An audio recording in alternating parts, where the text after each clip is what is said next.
kodi imetamkwa kwenye misahafu, imetamkwa kwenye vitabu vya Mungu.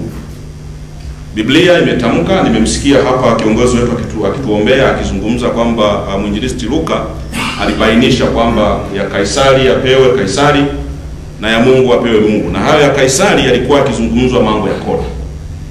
Lakini sura ya 5 ya Qur'an tukufu nayo inazungumza. Nimemsikia shehe hapa yeye kwenda kwenye hiyo aya, lakini aya hiyo ipo inazungumzia wajibu wa kila aliye Muislamu kurudisha kodi kwa ajili ya kusaidia wahitaji. Katiba yetu ya Jamhuri ya Muungano wa Tanzania inabainisha kwa kueleza kwamba vyanzo vikubwa vya fedha kwa taifa, chanzo cha kwanza kabisa ni kodi. Na serikali isiyokusanya kodi, wote tunafahamu baba wa taifa alitukumbusha, ni serikali ambayo inakuwa imegubikwa na matatizo ya rushwa. Kwa hiyo unataka kusema kwamba kwenye misahafu tunajikuta tunafundishwa na kukumbushwa kwamba lazima tuna wajibu wa kurudisha kodi serikali. Lakini kwenye katiba yetu nayo imeelekeza hivyo hivyo.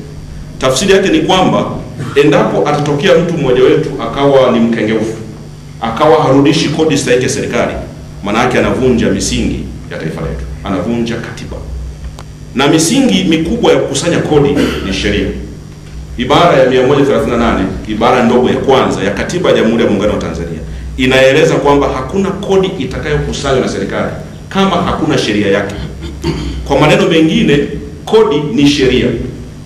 Ndio maana wakati mwingine watu wamekuwa wakijaribu kutuomba, jamani tuwe na huruma, tuangalie kwa jicho la pekee, tuangalie kwa ni kweli huruma tunazo.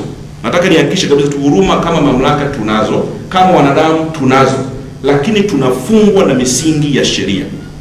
Sheria inayoongoza inayozungumza kwamba lazima kodi ikusanywe kwa msingi wa sheria. Ukienda vinginevyo, yani huruma yako ikiwepo lakini ikavunja sheria, utaingia kwenye matatizo. Kwa hiyo kodi kwa maneno mengine ni tukufu. Kodi kwa kuwa ni agizo la Mungu, kodi kwa kuwa ndio msingi wa taifa lolote, kwa kuwa kodi ndio usalama wa nchi, kodi ni tukufu. Na ni kwa sababu hiyo sisi wote tuko hapa. TRA ndicho chombo pekee cha taifa hili ambacho kimepewa majukumu ya kisheria kukusanya kodi ya serikali. Taasisi nyingine zinakusanya hizo labda ni tozo pamoja na michango mingine, lakini kwa maana ya kodi na ushuru wa bidhaa, mamlaka ya mapato ndiyo chombo pekee ambacho kimepewa jukumu hili. Lakini si jukumu hilo tu, chombo hiki pia kimepewa jukumu la kutoa elimu. Kutoa elimu inayohusiana na kodi na ushuru wa bidhaa kwa hawa ambao ndio walipa kodi na walipa ushuru. Na jukumu jingine la tatu ni mamlaka hii imepewa jukumu la kuishauri serikali kwenye masuala yote ya kiufundi yanayohusu sheria za kodi pamoja na sera za kodi. Na ni kwa msingi huo, kwa kuwa ushauri lazima uzingatie hali halisi ya chini, mahala ambako ndiko kodi inakofanyika. Ndio maana lazima sisi kushuka kuja kutoa elimu na sisi kujifunza pia. Maana sio mara zote tukaa ofisini tunafahamu kila kitu. Tunashuka huku tuje tunakaa nyinyi pamoja, tunajifunza, tunapata yale ambayo yako ndani ya mamlaka, ndani ya uwezo wa mamlaka tutatekeleza, lakini yale ambayo yanahitaji uchambuzi zaidi na kuishauri serikali ili kusudi yatungiwe sheria za bunge. Bunge likishapitisha, basi msingi wa sheria ambao nimesema ni katiba ile inapozungumza ibara ya 138, tutakuwa tumetimiza matakwa haya. Ili tujitegemee, lazima tukusanye kodi. Tukusanye kodi kwa ajili ya maendeleo ya taifa letu. Na wengi wenu mtakuwa mashahidi katika zama hizi, katika miaka hii tunaona wote matokeo ya kodi yetu.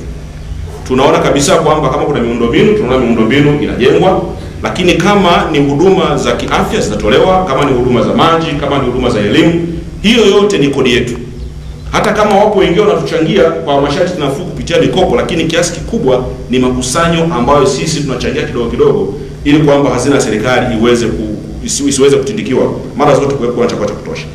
Na ni kwa msingi huu mamlaka katika kipindi hiki cha mwaka wa fedha 2019-2020 tulikabidhiwa jukumu la kisheria. Sheria bajeti sura ile ya 439 inatuelekeza mamlaka kukusanya kodi kiasi cha shilingi trilioni 19.1. Trilioni 19.1. Na hadi kufikia mwezi Disemba mwaka wa jana tulikuwa tumekusanya kiasi cha shilingi trilioni 9.2. Ikimaanisha kwamba hapo tumekuwa na ufanisi wa 96.4.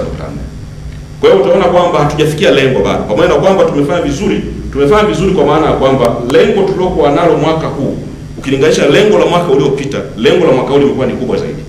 Kwa hiyo kupitia hayo malengo yamekuwa, ukusanyaji umekuwa, lakini kwa kuwa hatukufika 100%, bado tunasema kwamba vichwa haviwezi kuvimba.